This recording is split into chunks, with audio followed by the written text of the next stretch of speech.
అందరికీ నమస్కారం అండి. నేను మీ రాధిక.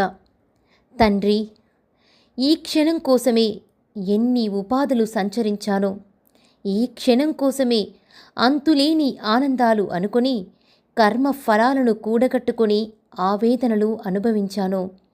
ఈ క్షణం కోసమే అశాశ్వతమైన బంధాలలో బందీగా మిగిలి కాలంతో మారిపోయే అనుబంధాలలో మమేకమై నా అస్తిత్వానికి ఎంతలా దూరమయ్యానో, ఈ క్షణం కోసమే కష్టాలను, నష్టాలను, ఇష్టాలను నీ పరీక్షలుగాను, ఆవేదనలు, ఆక్రోశాలు, అపజయాలు నీ అనుగ్రహముగాను భావిస్తూ కన్నీళ్లతో వెక్కి వెక్కి రోదిస్తూ ఒంటరి రాత్రులు మౌనంగా గడుపుతూ నిన్నే తలచి ఉపాధి వదిలింది.